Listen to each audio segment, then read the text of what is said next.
Hello my fellow gamers and techies, welcome to the Daily Dan. This is a show where I recap 3 top stories in video game news over the last few days and pretty much just break them down for you and explain everything to you. That way you don't have to read the articles yourself. And with that, let's get into the first story. Now the first article comes from pushsquare.com, where Sony is pledging free PlayStation Plus extensions after the PSN outage. Now if those of you who don't know or didn't experience it yourself like I did, as of 4th of January 2016, there was a PlayStation outage for roughly 12 hours and many users are very upset about it. Now the most interesting part about this hack is that it happened after Christmas Day, like much after, which is kind of odd because most of the times around Christmas time, hackers will try to take down their favorite gaming site, or not their favorite, but the most popular gaming networks in order to ruin a young boy's Christmas Day. And so it's kind of odd that it happened much after, and in fact it was actually a hacker group called Phantom Squad who has claimed responsibility for taking PSN offline, but no official statement from PlayStation has been released as of now.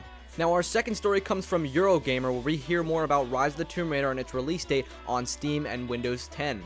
Now Rise of the Tomb Raider was originally released in November of 2015 for only the Xbox One and 360, with PS4 going to be getting it third sometime in 2016, and now Steam going to be getting it officially on January 28th.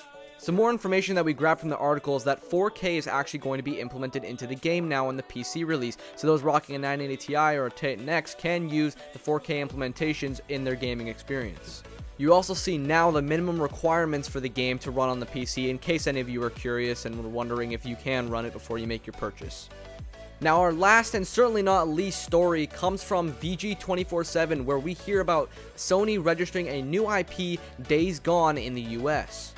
Now, Days Gone is a trademark that Sony registered back in December with the US Patent and Trademark Office. This new IP was picked up by DualShockers and is registered under the computer game software and video game software categories. Now, one last thing about Days Gone that is also kind of interesting is that the trademark describes it as offering online services, which could be anything from a social feature on the PlayStation Network to actual online play. So the information presented on this topic is definitely leaning towards Sony probably looking to release a new IP under the name, but we can't make any sort of guarantees right now as we don't really know enough information to actually say anything at the moment. Now, just like last week, the interesting read of the day is Blind Gamer Conquers Zelda, Ocarina of Time after 5-year adventure from Nintendo Insider. Now, I'm a personal huge fan of Ocarina of Time, it being my first game that I ever laid my hands on, and so it has a really big past with me and a huge nostalgia towards me. And so hearing that a blind gamer has played it for 5 years and finally beaten it is really kind of heartwarming and definitely a fantastic read if you have the time. Anyways guys, thanks for watching and listening today. Hope you guys enjoyed today's Daily Dan. There will be tons more of it, so make sure you hit that subscribe button if you did enjoy it. If you liked it, leave a like. If you didn't, definitely leave a dislike. I always like to know when I'm doing things that are wrong.